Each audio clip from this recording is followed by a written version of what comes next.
Welcome to the Fantasy Football Fanalist Podcast, presented by Fantasy Data. Here's your hosts, Billy Muzio and Bradley Stalder.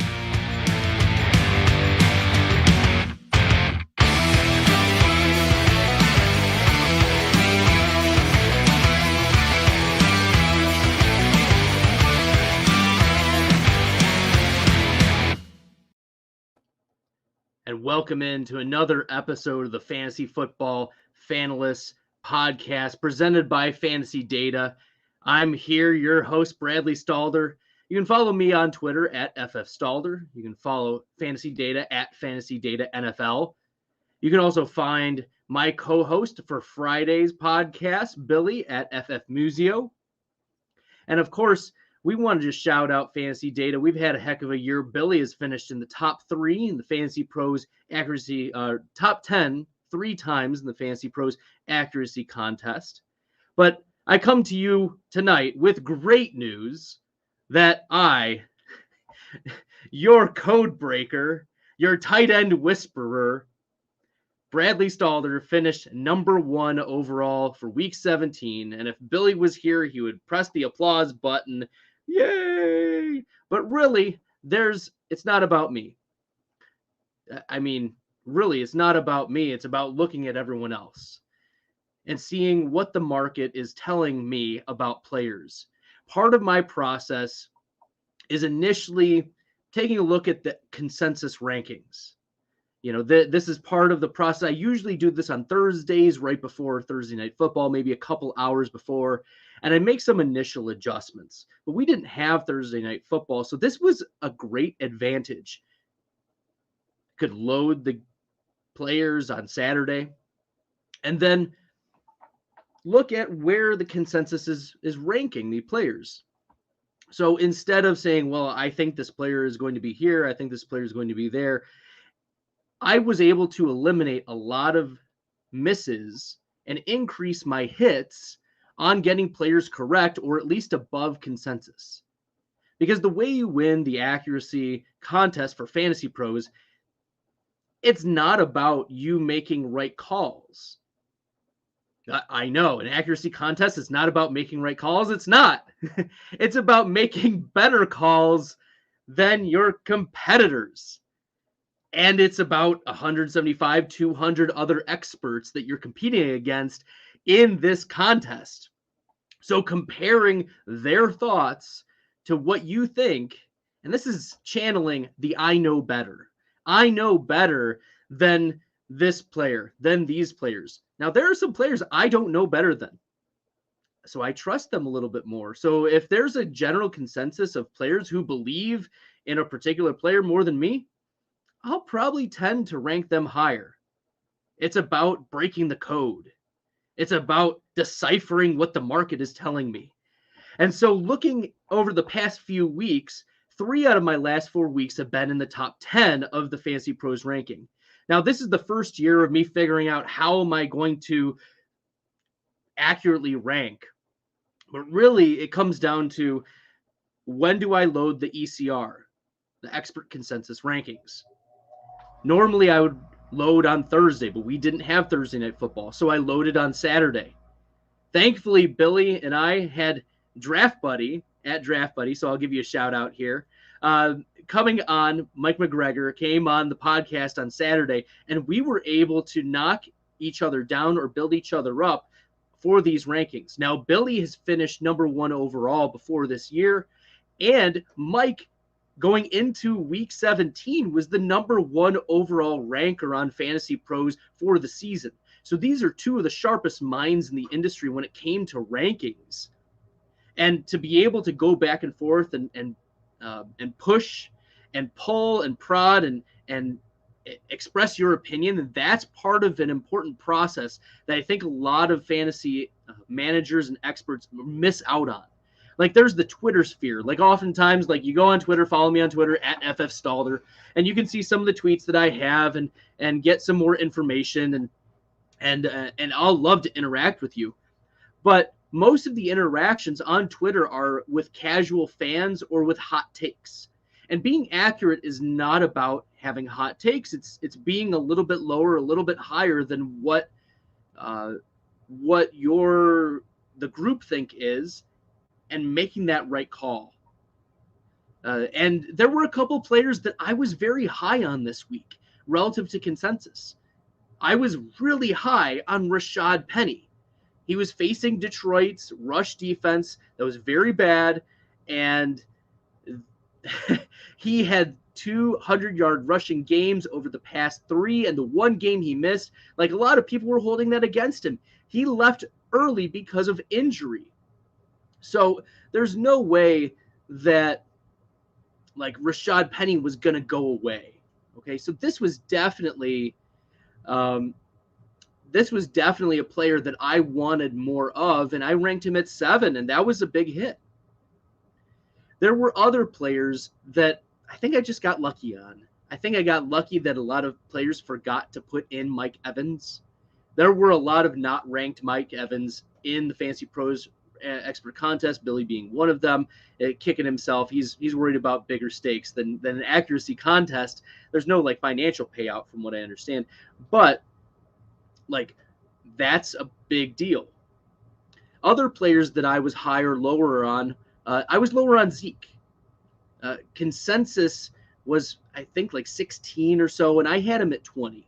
So moving him down, having a take that, looking at the consensus, looking at what Zeke's done over the past few weeks, looking at the range of outcomes for what is going to happen with Dallas, even when Dallas was destroying the Washington football team, Ezekiel Elliott, like, he wasn't a top-tier running back one. He caught a touchdown. So that's one of the players that, I was lower on this week, and really, what I think was part of the reason why I won. Okay. A few other players that was Amon-Ra St. Brown. There were a lot of people who still don't believe in Amon-Ra St. Brown as a right now answer. And I think going into 2022, early in the season, as long as Swift and Hawkinson are healthy, then that's definitely going to be, he'll be maybe a slot receiver. I'm also interested in seeing what the Lions do. Amon-Ra St. Brown has shown that he can be a versatile player. He rushed the ball a few times against Seattle. He seemed almost Julian Edelman-like, Robert Woods-like, getting into the middle of the field. They seem to move him in motion. So there's a lot of reasons for optimism for Amon-Ra St. Brown, but for what you can get for him in dynasty leagues, I think he's a sell. Because there's a lot of uncertainty. Detroit is a bad team as well, but they're going to be better next year. They're not going to be down by 35 points. They'll have a defense. They'll pick someone in the first round. So they've actually have 2 first-round picks this year, and of course they'll have an early second-round pick. There's a lot of good things happening in Detroit. Dan Campbell, I think, has done an excellent job in Detroit, coaching up the team and playing for pride. And I know DeAndre Swift wasn't 100%. He was one of my misses this week, because I was a little higher than consensus on DeAndre Swift, and he plummeted out. But there we go. All right. So part of the process, though, for ranking accurately is what does the timeline look like? So Thursday, obviously, what the Thursday games are. What the outcomes are going to be, and those games lock on Thursdays. So Friday and Saturday, you're living with either the regret and the shame of, I ranked this player too high or too low, or I got him right. Or you've got joy. I nailed this player. He was a top couple player, and things went exactly right. That was my thought a couple weeks ago with Najee Harris. I thought that he would do really poorly, and for most of the game he had until right at the end when Najee Harris went absolutely berserk. So anyways, I think one of the difficult things for rankers is they forget about it on like Sunday morning. I know that news comes out and it takes like an hour and a half to get injury updates on Sunday. But going in and making the adjustments, taking the outs out of the lineup, and then thinking about how did those outs affect the players I had ranked, and if it didn't, I'm not going to move anyone on that team.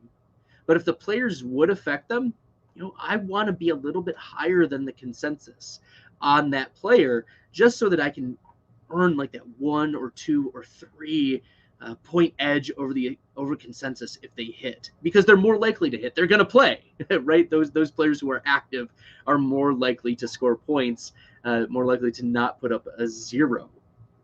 Okay. But one of the difficult things for me, I'm just going to real talk here. I go to church on Sundays, and it's 11 o'clock Eastern that we usually go to church. And so I'm usually not available. It's one of the reasons why, like, at least for me, I don't do a show on Sunday morning. It's really family time, and it's dedicated to church and dedicated to the worship. And so when I get in the car at noon, my phone is blown up. The inactives are there. Usually we drive my daughters and my wife to a park where we park, and they go out and play, and I update the rankings from my phone. So there isn't really, a lot of time to do deep dives. It's an immediate gut reaction, in oftentimes over the past few weeks. However, I've started to, as I've mentioned, 3 out of the past 4 weeks have been top 10 ranking weeks for me. And this being the first season doing the Fantasy Pros rankings, I want to continue to do this. So I want to share the formula that's been working over the past few weeks. One is, of course, not overvaluing or taking big shots on players. Like I know I joked with Billy earlier in the season that I felt like I was the Tyler Lockett of rankings, that I would completely hit or completely miss. And I felt like I was struggling for a while, like mid-season. So I went to the spreadsheet and I felt like, okay, I could figure it out with a spreadsheet. I'm a math major. I got this. Like, I could put it in formulas and it'll spit out some rankings and I'll be able to code it and give it, boom, there we go. But no, that was my worst ranking of the season. Billy told me, delete the sheets, and I did. So from Thanksgiving on, after Thanksgiving week, I deleted the sheets, and that's when things have really been picking up for me, using my eyes and using the resources that are on Fantasy Pros, looking at what have the players ranked previously, because I have an image in my head, but it's another thing to see what those rankings are, number one. Number two, as I mentioned earlier, the expert consensus rankings, using those as a barometer, not as a guide of, oh, this player is like really high, I should rank them at expert consensus. Really, I don't like ranking too many players at consensus because there's no edge to be had. If I feel extremely uncertain about a player, that's when I'll rank them at consensus generally. But I want to be either above or below, but not too far, unless I'm extremely confident that the market is very wrong. Like, I know better about this player or their situation than whatever the market's missing something, and it's really sticking out to me. Like, I thought the market was missing out on Darrell Williams. He played 82% of snaps against the Cincinnati Bengals. Yes, Derek Gore got sprinkled in, and Derek Gore did better than many anticipated, but it was the Darrell Williams show, and he scored 2 touchdowns. It was his highest snap share by about 15-20% on the season. With Clyde Edwards-Helaire out, yes, Derek Gore was used a lot, but if you looked at all 3 of those games where he was a top 24 running back, Derek Gore was used in scrub time, in garbage time. In a competitive game, Darrell Williams is the primary back. And he's used in pass catching. He's used near the goal line. He is a useful fantasy player. So I wanted to be higher than consensus pretty significantly on Darrell Williams. So that's why I ranked him in the top 10. Okay. So long story short is, yes, I've won this. I don't know what it really means. They're going to tweet it out about me as the number one for next for tomorrow, and over the next week I can gleefully say I'm the number one ranker for the week 17 on Fantasy Pros. But I want to just do a little bit more recap and take away a few items from week 17. And of course, the number one takeaway from week 17 is that Well, it's very obvious Jamar Chase and Joe Burrow are going to be fantasy gold for 5 or 10 years. Burrow has finished as the quarterback one in back-to-back weeks. And this is the first week was against a depleted Baltimore secondary. But last week, Joe Burrow was facing a Kansas City Chiefs team, which had been playing pretty tough defense. He's had over 970 passing yards, 8 touchdowns, no interceptions, right? He's had, not even 700 air yards. That tells you how good of a receiving options the Joe Burrow has had in Jamar Chase and T. Higgins, right? Now, there was a time where we were a little worried about Joe Burrow because 3 of his 5 games after his bye week in week 10. So in week 11 against Vegas, in week 12 against Pittsburgh, in week 15 against Denver, all of those games under 30 pass attempts. And all 3 of those games resulted in fewer than 200 passing yards. The Cincinnati Bengals were primarily a running team. But with Joe Mixon banged up and questions and the Bengals fighting for their playoff lives, they're going to put the ball in the hands of the 1.01, Joe Burrow. And of course, he's going to get it to Jamar Chase. There was a quote after the game where Joe Burrow said, F it, I know Jamar is down there somewhere. And that's what Jamar Chase did. He finished as the wide receiver 1 against Kansas City, where Chase had 11 catches on 12 targets. He faced Charvarius Ward primarily. He had 266 receiving yards. He had 3 receiving touchdowns. And this is important. The reason why you want Jamar Chase as a top receiving option next year is because he's had 5 performances in the top 6 of wide receiver. He's second among all wide receivers in touchdowns. The only one who's higher, Cooper Kupp. You want a player who's getting 10, 13, 10, 12 targets a game. And at the beginning of the year, he was pretty, inefficient. There were games where he had 3 catches on 9 targets, right? 2 catches on 4 targets, 1 catch on 4 targets week 15 against Denver when yours truly was knocked out of his home league and started Jamar Chase and said could have used a week like this. Nevertheless, Jamar Chase and Joe Burrow is a stack that I want to aggressively go after next year. If that means taking Joe Burrow a round ahead of ADP, I don't want to take him 3 rounds ahead. But if I want to take, looking at ADP, I want to be above consensus on Joe Burrow next year. I want to be at consensus of Jamar Chase. And I think Jamar Chase he's probably going to be given the Justin Jefferson treatment. At least in looking at what FFPC drafts were doing this year, Jefferson was typically going at the end of the 2nd round. And I would feel comfortable taking Jamar Chase at the end of the 2nd round, maybe at the turn of the 3rd. But I don't know if I could do early 2nd round. I wonder how much hype there would be for Jamar Chase. We'll see how easy the ADP comes out. I'm very interested in seeing where Jamar Chase lands, and I'll probably want to double stack with T. Higgins because if anything happens to T. Higgins, Jamar Chase, absolute fire. I mean, he's already fire, but secured targets. Both Chase and Higgins are at 22, 23, 24% target share. Imagine Jamar Chase with a 27 or 30% target share. Or imagine T. Higgins with a 30% target share consistently every week. And then there's been chatter about Tyler Boyd being cut. I'm not worried about that either way, but I want this Cincinnati offense next year. Only good things can happen, right? They've won the division. The defense has been the best it's been for a while. And, I was able to double stack in DFS this past week. I won some money because I was able to double stack Joe Burrow with Chase and Higgins kind of flopped. But, that's the type of plays you want, especially in a game script where he's facing Patrick Mahomes, who's pushing the ball down the field. That's the game script you want to channel is quarterbacks pushing each other to score. And that's what I talked about. I was initially hesitant to put Joe Burrow like in my top 4 of quarterbacks this week or from last week, but it was because of his matchup with Patrick Mahomes that I wanted Mahomes and Burrow in my top 4.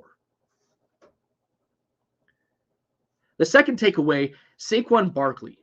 So Saquon Barkley finally rushed for 102 yards on Sunday against Chicago. This was the most carries Saquon Barkley has had all season, and yet he only played 54.5% of the snaps. In fact, Saquon Barkley hasn't played 55 or more percent of the snaps since week 13, where he played 78% of snaps. Barkley only ran 6 routes. Despite Barkley getting 102 rushing yards, it was his only game this season with that many, and he finished with as running back 27 in half PPR, running back 28 in full PPR. He only had 10.2 fantasy points. The Giants, he didn't score a touchdown with the Giants. He didn't catch any passes. He had 1 total target. This is an offense that is absolutely anemic, and I don't want to draft Saquon Barkley next year. Like, even if he falls to the 3rd round. Because even if the Giants get Daniel Jones to be performing at league average, and all of the weapons are there, Kenny Golladay is there, Sterling Shepard is there, Darius Slayton is there, Kadarius Toney is there, Evan Ingram is there. There are just so many mouths to feed and a target share to go around. This was one of my concerns about Kenny Golladay going into the season. I had him ranked high, but it was mostly due to the touchdowns, and he hadn't scored touchdowns. Everything else was pretty mediocre. He only had a 22% target share that I had projected, which isn't going to get it done for you if you're drafting him as an upside wide receiver too. So Saquon Barkley is a player that I'm not optimistic about. I don't see the Giants taking the steps next year to improve, where I have confidence that their offense is going to be in the top 16. Like I want offenses in the top 10. And Barkley, he's going to be in an offense that is going to, once again, be one of the worst in the NFL.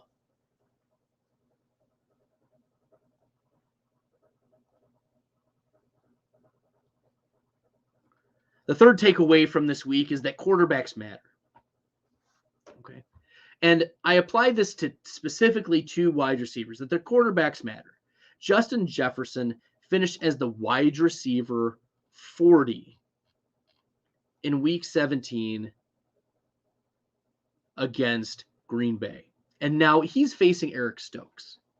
Eric Stokes has played very well, and I kind of feel bad of bashing Eric Stokes because he's played admirably as a rookie, stepping in for Jair Alexander, shadowing the top wide receivers in Alexander's absence.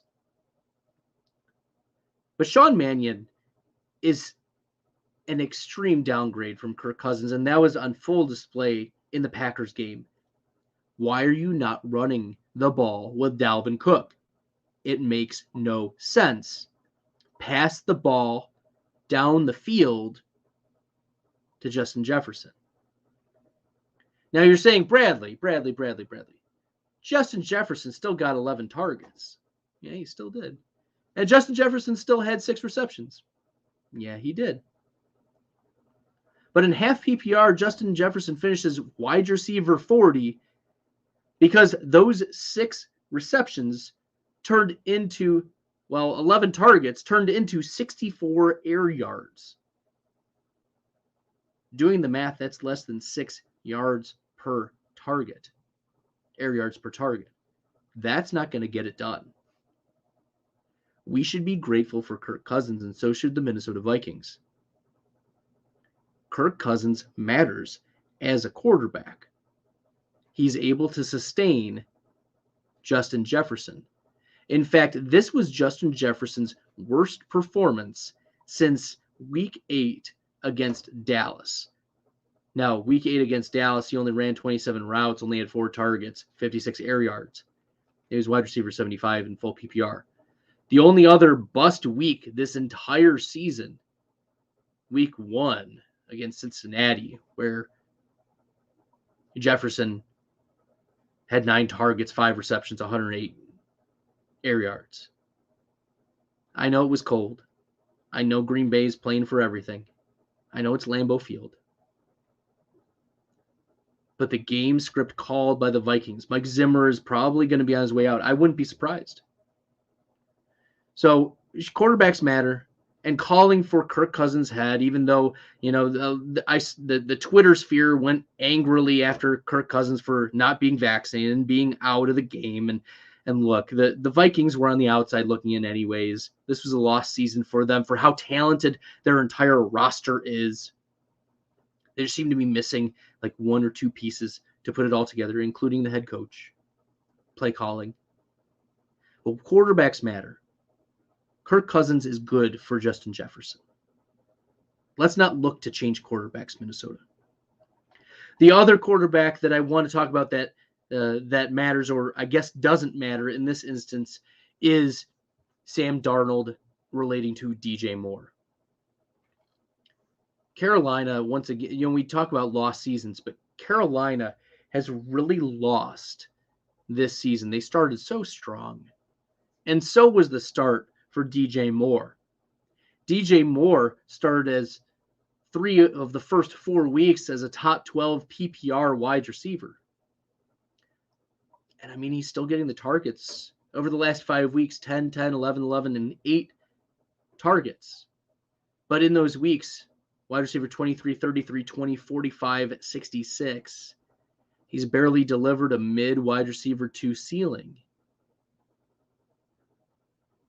But this is concerning because what other options does Carolina have? Well, they've got Cam Newton, who didn't work out. They've got PJ Walker, didn't work out. Sam Darnold, they've committed to. They picked up his contract for next year. Are they going to invest in quarterback? They probably will.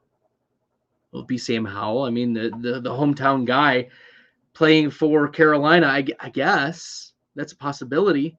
But I am concerned about Carolina, and this is another offense that I want to avoid. I mentioned I'm avoiding Giants at all costs next year. Same with Carolina. I'll let someone else try to win with DJ Moore. I'll let someone else try to win with Saquon Barkley or Kenny Golladay. These are talented NFL players, but I don't want them for fantasy for next year. There are too many questions. The range of outcomes is too great for these players despite their talent. The fourth takeaway, Rashad Penny is the running back future of the Seahawks.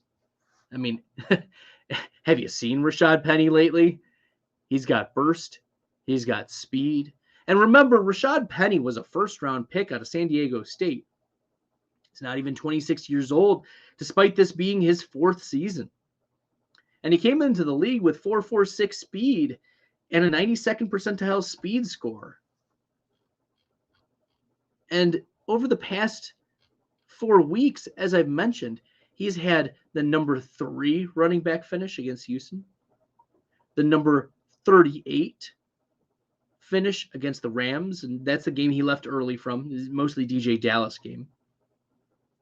Running back 9 against Chicago, who annihilated the Giants. I know Giants and Seahawks are different teams, but they're in different tiers, but they're still both not good.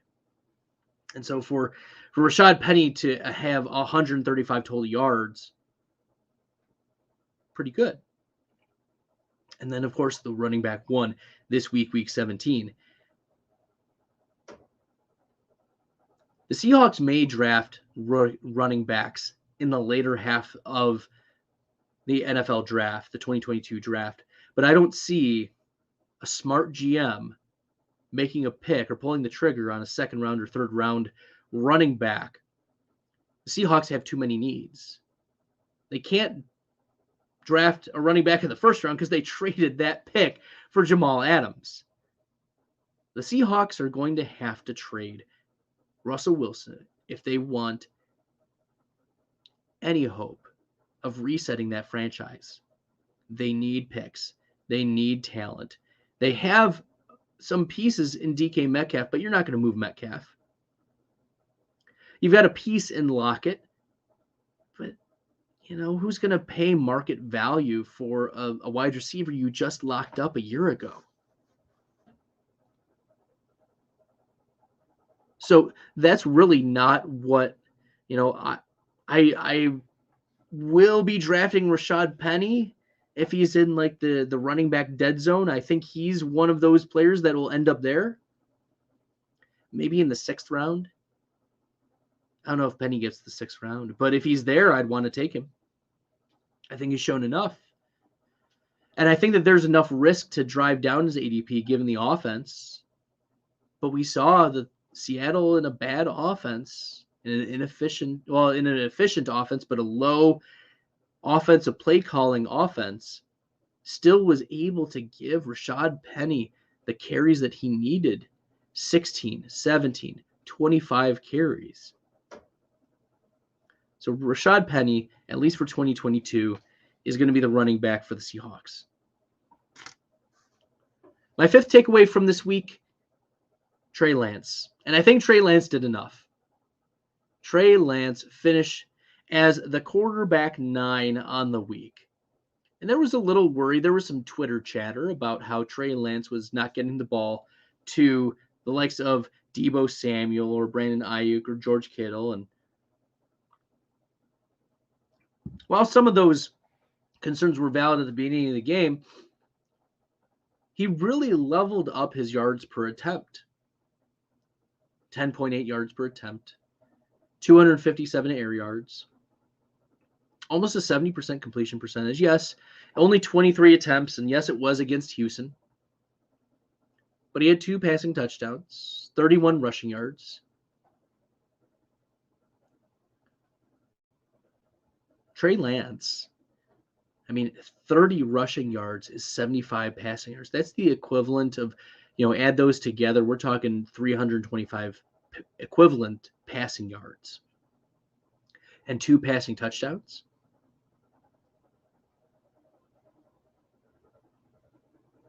That's 20-something points right there. We're talking a floor a little bit lower than Kyler Murray's. I think Trey Lance is Kyler Murray light. That's a good way to think about it. And so if there's discounts at all on Trey Lance in this coming year, I want in. I think him not playing too much this year left a little bit more ambiguity to what his future holds. So if you remember in early 2021 or over the summer, there was a lot of Trey Lance hype. He's going to overtake Jimmy G. He's going to start the whole year. When is Trey Lance going to start? When is he going to earn the job? But Trey Lance sat and allowed ambiguity to fester. And that's what you want to take advantage of, is this uncertainty on prospects that you were very high on and didn't do anything to regress it.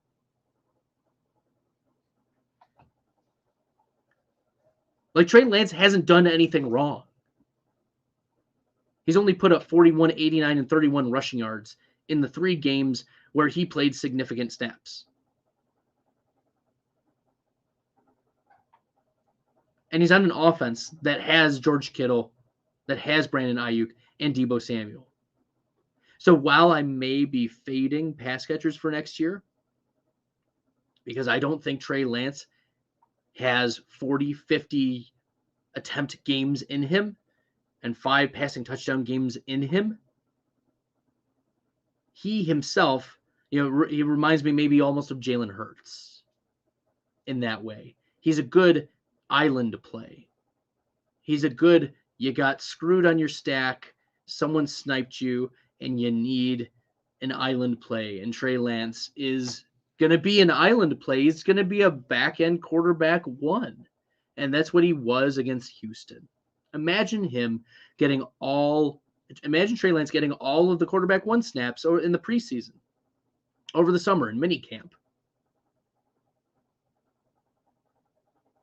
That's what you want to take advantage of. The 6th takeaway this week, Antonio Brown. So, who doesn't want to talk about Antonio Brown this week? Who doesn't want to talk about Antonio Brown? just rage quit mid-game. And there's been some chatter about Antonio Brown and what has actually happened. His team hasn't, his side, his agent hasn't officially come out yet as of this recording. But there's been some chatter about how he didn't feel he was ready to go out there, how he seemed to have injured himself mid-game. And it seems like he just didn't want to play anymore. Now, let's think through this logically. Either he was injured. He did not practice Thursday and Friday. So we know he was injured going into this game. He wasn't at 100%. And there was chatter about him playing limited snaps. So it was probably that Bruce Arians and the rest of the offensive coaching staff had a plan for him to play certain snaps. And so when they said, all right, it's your turn to go out there, he's like, no. Like you work for us. Like, this isn't like a yes or no sort of, like, this is your opportunity. You also have to think about the opportunity for Antonio Brown to earn $1 million. Like, heck, if you gave me $1 million right now, I don't even know if Billy, if I would come to the podcast on Friday. I mean, I would. But like, if I could go out there and play for $1 million, heck yeah, I would be out there. I know that Antonio Brown probably doesn't need the money and everything like that, but like, I guess the incentives just aren't there. So he was injured going to the game, and he claimed that, or the Twitter sphere has insinuated that he wasn't healthy enough, and that's what led to the disagreement. But if you looked at some of the sideline video, Mike Evans had gone up to Antonio Brown, and we know the reputation that Mike Evans has in the NFL. He's one of the most mild-mannered players, most selfless players, giving of himself. Like, he will gut out and grind out a game.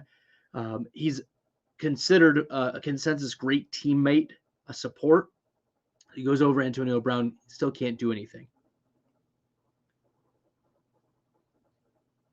And Antonio Brown has not yet been released as of this recording either. For the season, Antonio Brown in points per game, depending upon which what you're looking at, he's fantasy points per game, 17.3. That would put him in the top 10 easily. I think, depending upon what scoring system you have, wide receiver 6, wide receiver 7 in points per game. And he was already doing okay. I think he had like 3 catches for 20-something yards in this game. Yeah, 3 for 26, 32 air yards. He ran 18 routes on 32% snap share, which was going to be comparable to what he was doing the rest of the season aside from week 16. So week 16, Antonio Brown played almost 84% of snaps. But against the Jets, when they were dogs, they were losing. Tampa Bay Buccaneers were losing this game.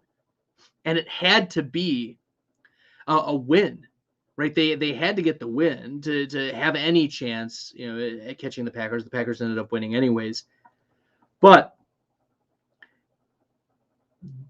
the Buccaneers needed Antonio Brown. Now, Cyril Grayson, I think is his name, has stepped up. He's had 81 receiving yards each of the last 2 seasons. Like, if you're somehow playing week 18 and you need somebody, maybe a DFS play would be Cyril Grayson. I haven't looked on DraftKings yet to see what he's priced at, but I doubt that the market has caught up with Cyril Grayson. Look, Antonio Brown is not going to play week 18. Mike Evans gutted it through. Chris Godwin isn't there. Rob Gronkowski has played admirably. But Cyril Grayson has outplayed Tyler Johnson. He's outplayed Scotty Miller. He's outplayed Rashad Penny over the last couple weeks. So he's the play.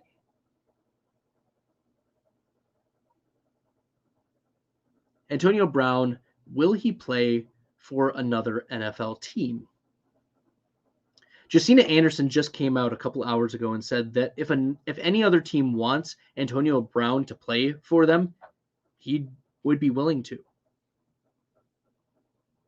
So don't drop Antonio Brown yet. if you're in dynasty leagues and you're like rage dropping him, don't drop him yet. He's probably worth more than a Tyson Williams is on your bench. Okay, so you don't need to drop Antonio Brown. Plus, he's got the profile of being a player who sticks around anyways. He's 5'10", 186. He hasn't played much over the last couple years. He hasn't taken a lot of hits. Yeah, he's had a couple injuries here and there.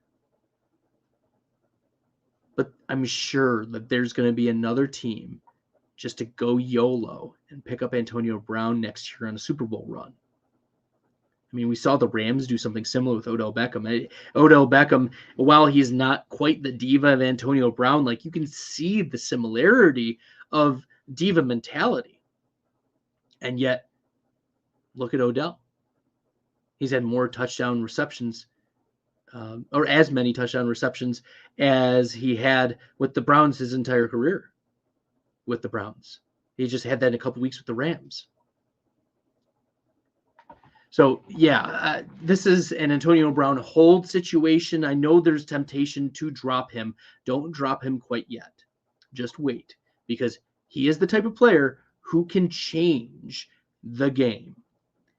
Look, if you're in deep dynasty leagues and you, for some reason, like are the type to pick up the Drew Brees of the world on the rumor that he might be unretiring, or Andrew Luck, and he might be unretiring, there is no reason for you to be dropping Antonio Brown, okay? Okay. So keep Antonio Brown on your dynasty leagues and don't overreact. Number 7, Baker Mayfield has been terrible this year. He's been just terrible this year. In fact, looking at some of the advanced metrics on Baker Mayfield, right, his QBR is 26th. His true passer rating, 17th. Pressure completion percentage, 33rd. And his clean pocket completion percentage, 31st. His catchable pass rate, 36%, or 36th. His play action completion percentage, 18th. He's been the quarterback 27 on the season. Now, what has been wrong with Baker Mayfield? And I'll tell you what's been wrong. He's playing hurt. It's as simple as that. We try to make it about talent. We try to make it every excuse in the book that, except for the most obvious, it's Occam's razor for Baker Mayfield.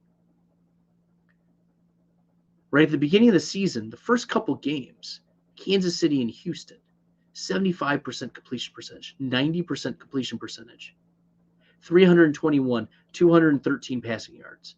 His yards per attempt, 11.5, 10.1. He just didn't throw passing touchdowns. But if you remember, there were questions about Jarvis Landry in the offseason. Odell Beckham was coming off of an ACL. I mean, you're not going to move the offense very well on the ground, and then get passing touchdowns. Let's think about the dynamics of the Browns. So his early season fantasy points per game are held down by his receiving core. And then he gets hurt early in the season. There was a lot of talk mid-season, early season, about his separated shoulder. He's got a knee contusion. He's got something going on with his foot. Literally everything in the book. And finally, they're ruling him out for week 18. It's a euthanizing of Mayfield's 2021 season. He gets to be done. He gets to rest. He gets to go home with his wife. And he gets to record some more commercials. Baker Mayfield is a buy in Dynasty because there's a lot of negativity floating around Baker Mayfield. He's a backup quarterback. He's terrible. He can't. Look, he's just playing hurt right now. And yeah, he had some garbage time, so he's able to get up to quarterback 16, blah, blah, blah.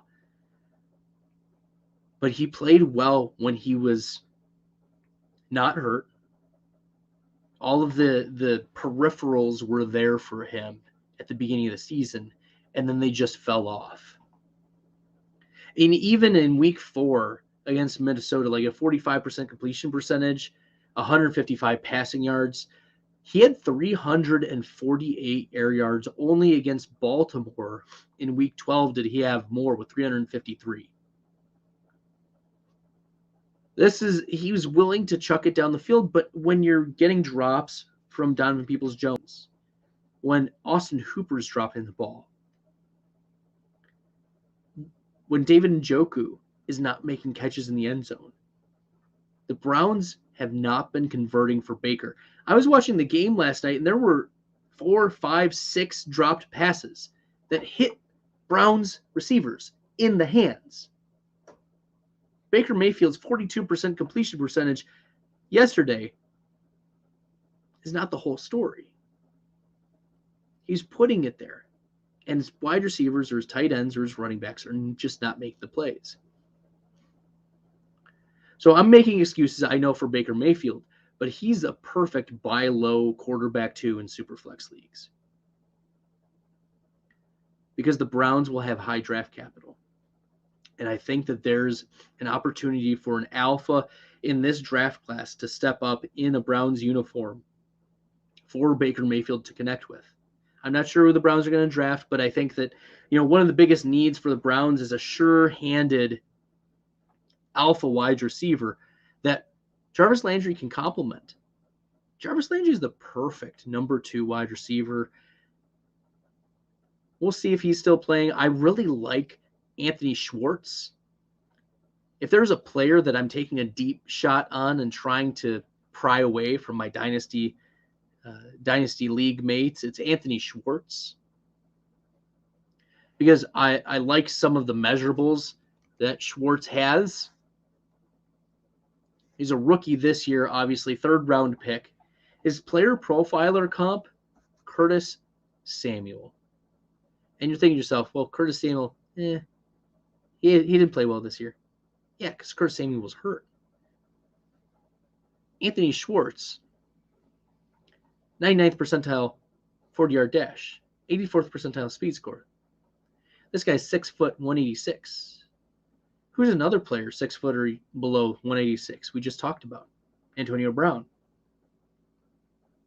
And they've been manufacturing touches for Schwartz over the last few weeks. He's had, a couple of targets. He had a touchdown in week 16 where Eric Stokes was the one who was guarding him. He ran 17 routes, a season high, week 17, and that was against Joe Hayden. So if I'm taking a deep cut on someone from the offense of the Browns, which, maybe a last round best ball for next year, Anthony Schwartz, but it's not an offense that I'm going out of my way once again to be targeting. So I think that the Browns offense is better than the Giants, and it's probably going to be better than the Seahawks, and better than the Panthers, but I don't think that it's going to be, I don't want the primary pieces of the Browns offense to be my primary pieces in a fantasy lineup. Okay. Couple more takeaways. Mike Gesicki. Mike Gesicki, even though he is the tight end 8 on the season, it's so deceptive. And even though he set a career high in receiving yards with 758, and even though he set a career high in receptions with 71, and even though he set a career high in targets, 108, and even though he's tight end 13 in fantasy points per game, this is not a player that I want for 2022. If you look at what he's done over the past, since week 8 in Buffalo, 9.8 fantasy points, 9.4 fantasy points, 0 fantasy points, 10, 4.7, 11.6, 9.3, 5.2, 9.1. He's your perfect tight end 2 because he'll give you a couple top performances throughout the season. Vegas, tight end 3. Jacksonville, tight end 2. Atlanta, tight end three. What do we notice about all three of those teams? They are terrible teams. Mike Gesicki was able to make a living off of those teams. In fact, 2 of those 3 games, he had touchdowns. So for him to crack the top 12, almost every single week that he didn't crack the top 12, it's because he didn't get a touchdown.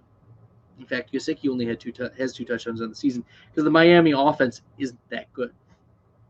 Like Tua is a good NFL quarterback. I think that he's trending the right way. There are a lot of okay pieces there, but I don't see Tua elevating Jalen Waddle. I don't see Tua elevating Devontae Parker in the way that Justin Herbert has elevated Mike Williams, in the way that Justin Herbert has maintained the high elevation of Keenan Allen and elevated Austin Eckler and the rest of the Chargers offense. Mike Gesicki has been a disappointment in Miami, especially when a lot of the comps coming out were like Travis Kelce comps, Vernon Davis comps. Okay. Second round pick, 95th percentile, 40-yard dash, speed score, burst score, agility score, catch radius, everything you want in a big, jumbo tight end. It just wasn't happening this year on a consistent basis for Mike Gesicki. Hopefully a change of scenery next year. And if you're taking a deep sleeper, Hunter Long, Player Profiler has him comped as Jason Witten. I have Hunter Long in a couple places as well, so hopefully he hits. The 9th takeaway, Michael Carter, he's earned being the Jets running back of the future. He's earned it. He's the running back 28 on the season, despite leaving week 17 early due to a concussion. Michael Carter, only 13% snaps, only 3 carries. But on his 4 touches, 63 total yards, still running back 36 on the week, despite no touchdowns.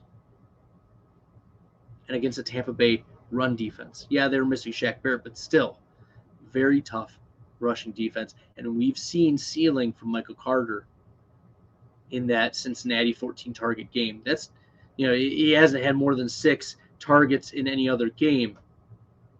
But we can see manufactured touches here, right? In the non-14 target game, Michael Carter has had, games of 13 touches, 11 touches, 14 touches, 13 touches, 19 touches, 14 touches, 20 touches, 12 touches, 16 touches. Okay. This is a running back that may also end up in the dead zone. And unless the Jets draft yet another running back, Michael Carter is going to be the play. And I think that he's significantly more secure than Myles Gaskin. And I feel like there is a comp there, like bad offense, pass catching, blah, blah, blah. But Michael Carter, he had a middling 40-yard dash, but his agility, the ability to make people miss, it's not about breaking tackles for Michael Carter. He's 5'8", 201. He's not going to rumble over people like his college teammate Javonte Williams. But in a team where they want to spread the ball out, where they have players like Corey Davis, who will be coming back next year, Elijah Moore, who will be coming back next year. This is a team who could use an alpha, so I wouldn't be surprised if the Jets also draft an alpha wide receiver this year. That would be a target. If I were running the Jets, I would want maybe a wide receiver in the 2nd round. But Michael Carter is going to be part of this offense, and looking at his game logs, not including the 14 target game against Cincinnati. That's an outlier for sure.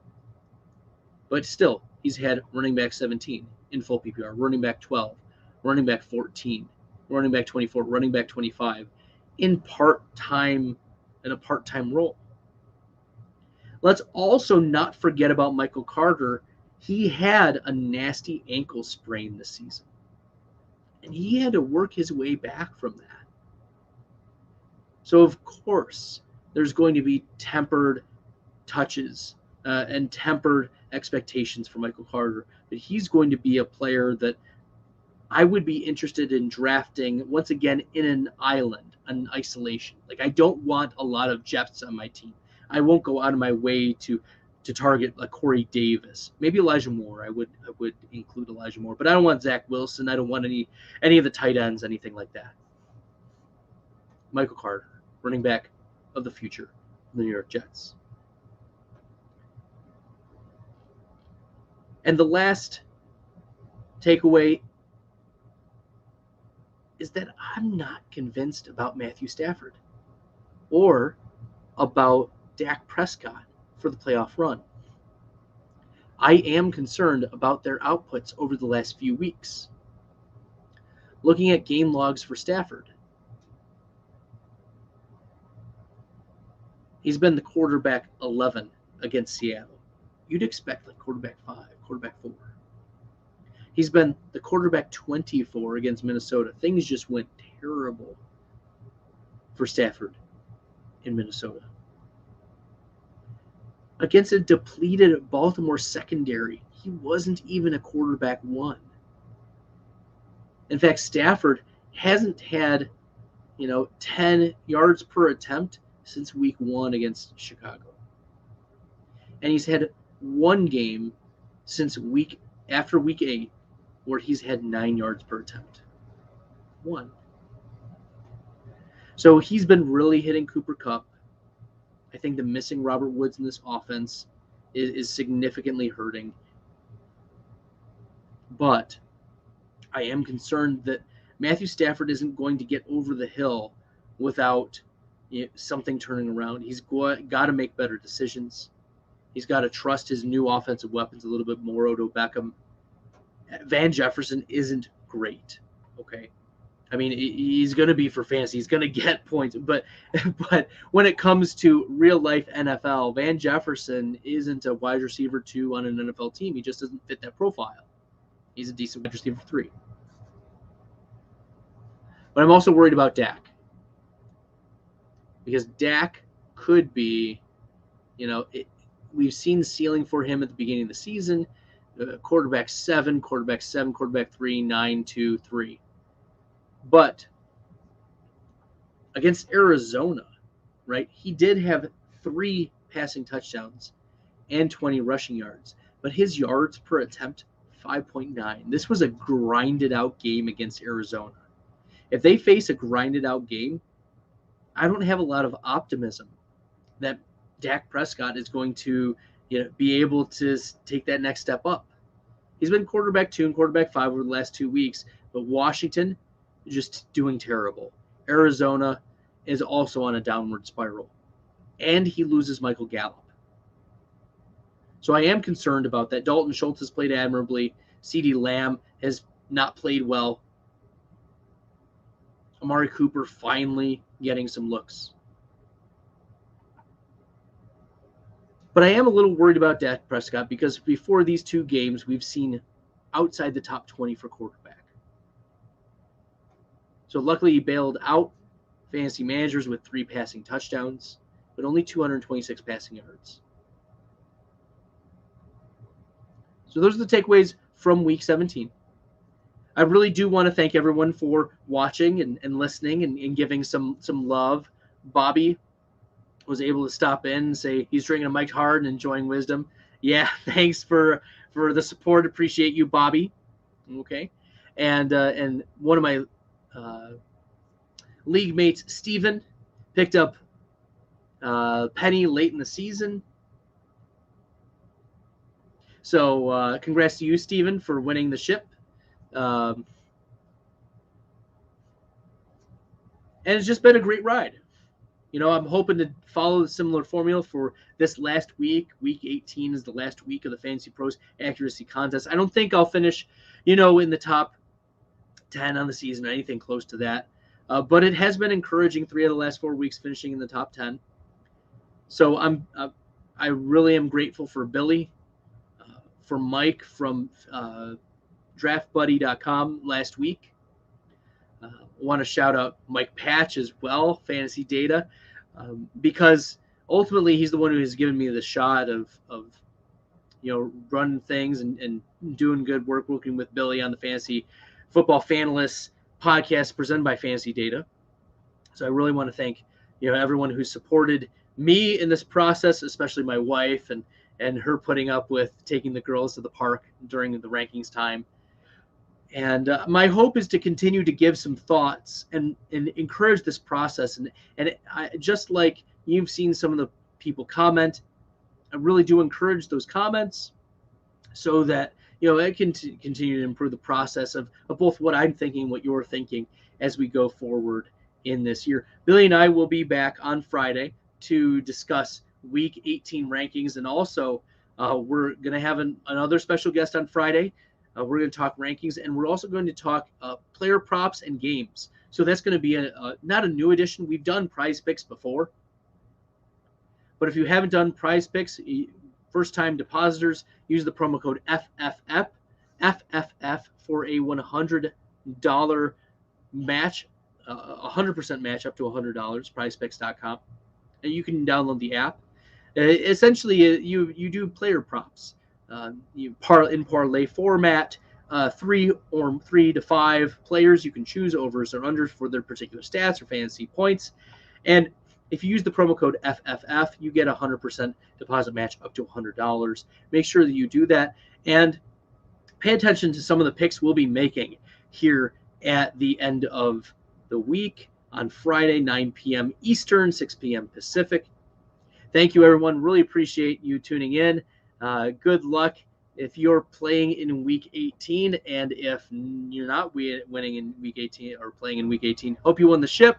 And stop in on Friday for some DFS, for some over-unders, for game lines, DraftKings, and, of course, Prize Picks. Good luck, everyone, with the rest of your off season, and we'll see you on Friday.